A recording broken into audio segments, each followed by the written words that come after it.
कार्तिक मातम का 10वां अध्याय।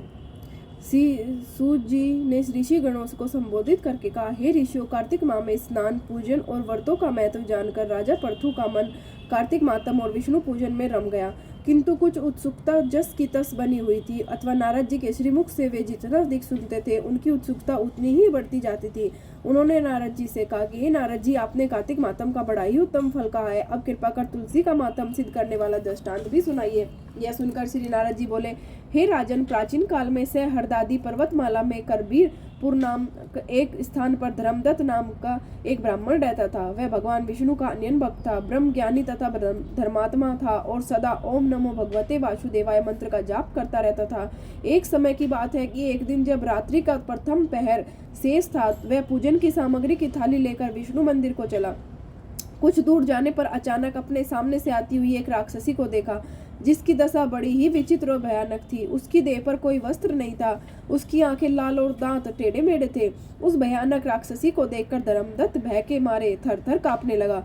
घुर घुर करती वह उसकी ओर बढ़ने लगी। धर्मदत्त के पास अपनी रक्षा के लिए कोई अस्त्र शस्त्र भी नहीं था, अतः उसने पूजन के थाल में रखा तुलसी मिश्रित जल लेकर उस पर फेंका। हे राजन, इसे भगवान शालिग्राम की अपार महिमा ही जानो कि शरीर पर जल का स्पर्श होते ही उस राक्षसी के सभी पाप दूर हो गए। उसे सद्बुद्धि आ गई। वह हाथ जोड़कर धर्मदत्त से क्षमा मांगने लगी और उसके कदमों में लेट गई।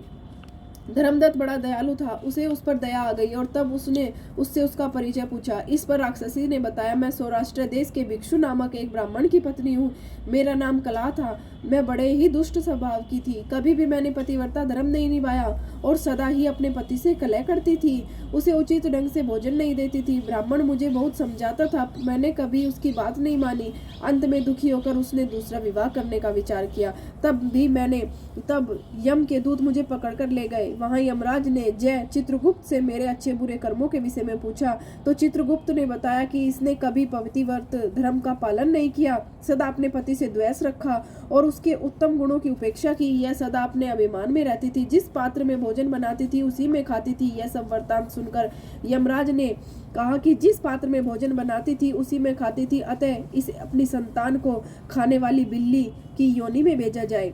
वह अपने पति से द्वेष रखती थी, अतः इसे निविष्ठा खाने वाली शूकरी की योनि में भेजा जाए। इसने आत्महत्या की है, इसे दंड स्वरूप इसे राक्षसी की योनि में भेजा जाए। इस प्रकार हे ब्राह्मण, मैंने अनेक वर्षों तक बिल्ली और शुक्री की योनियों को भोगा, अतः मैंने राक्षसी की योनि पाई और उसके कष्ट भोगती आज आपके सामने आई हूँ। आपके द्वारा छिड़का गया जल मेरे पापों को नष्ट करने में सहायक बना है। हे ब्राह्मण देव, तुलसी मिश्रित इस जल से मेरे सभी पातक नष्ट हो गए। अब कृपा कर मुझे इस घृणित देह से छुटकारे का कोई उपाय बताए। धर्मदत्त ने कहा, तुम्हारा दुख देखकर मैं बहुत ही दुखी हूँ। प्रेत योनि में दान, तप, धर्म, तीर्थ आदि धार्मिक कार्य नहीं हो सकते और तुम्हारे पाप भी बहुत अधिक हैं। अतः मैं श्री हरिप्रिय भगवती तुलसी से प्रार्थना करता हूँ कि मैंने जो कार्तिक व्रत किए हैं उसका आधे पुण्य तुम्हें मिले तथा तुम उत्तम गति को प्राप्त हो। कहकर धर्मदत्त ने उस पर पुण्य तुलसी मिश्रित जल छिड़का तथा साथ ही ओम नमो भगवते वासुदेवाय श्री कृष्ण भगवान का 12 अक्षर यह मंत्र पढ़ा।